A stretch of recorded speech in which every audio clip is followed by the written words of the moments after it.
घर बनाने की प्रोसेस को कोई फिल्मकार कैमरे में कैद करे तो गैंग्स ऑफ वासेपुर के टक्कर की फिल्म बन सकती है।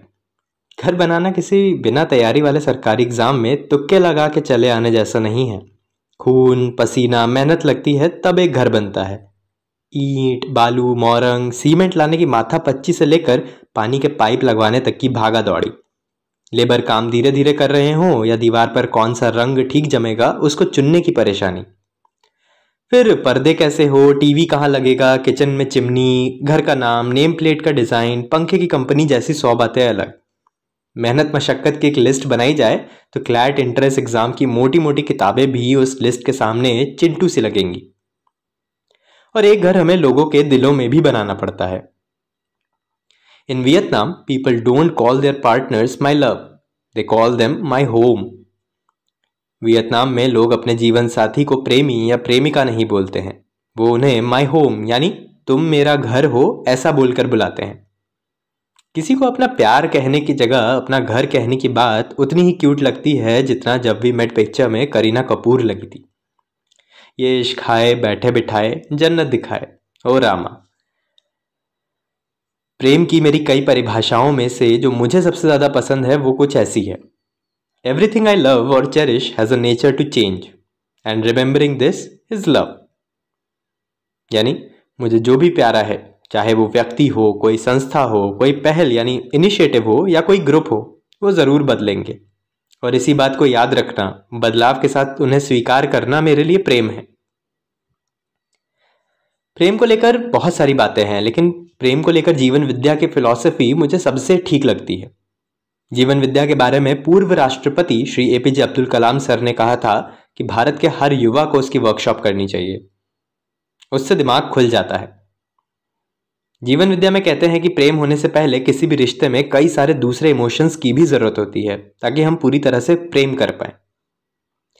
ये 8 इमोशंस हैं। पहला, ट्रस्ट, विश्वास का भाव।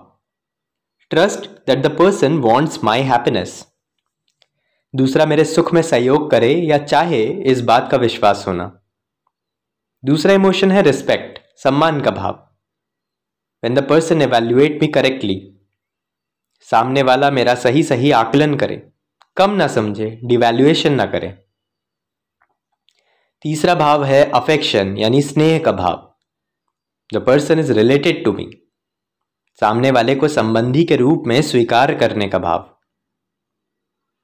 चौथा है केयर, ममता का भाव। To feel responsible towards the body of the person, संबंधी के शरीर के प्रति जिम्मेदारी का भाव। पांचवा, गाइडेंस यानी वात्सल्य का भाव। To feel responsible towards the spirit और सोल ऑफ द पर्सन, सामने वाले के रूह के लिए जिम्मेदारी का भाव। सातवां है रेवरेंस यानी श्रद्धा का भाव।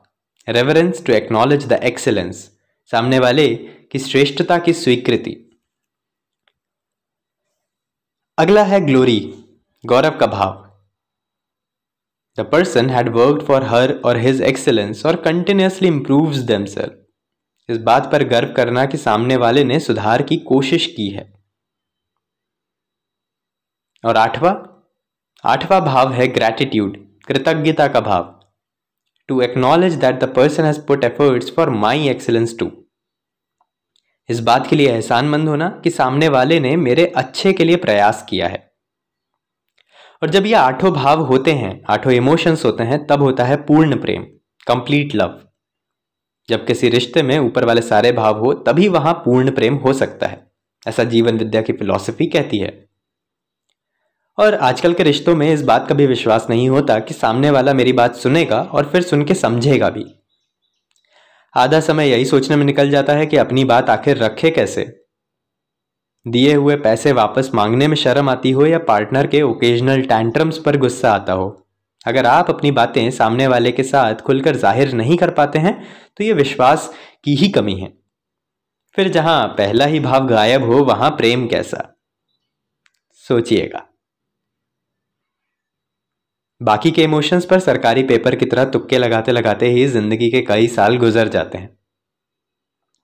और इन सभी इमोशंस को भी सिर्फ शब्दों से ही नहीं समझ सकते हैं, हर एक इमोशन को गहराई से समझने की जरूरत है। जैसे गाइडेंस या वात्सल्य का भाव, to feel responsible towards the spirit soul of the person, सामने वाले के रूह के लिए जिम्मेदारी का भाव। अब गाइडेंस या वात्सल्य को समझने से पहले सोल को समझना जरूरी है, फिर सामने वाली की रूह की क्या जरूरत है उसे समझना और फिर उस हिसाब से रास्ते निकालना।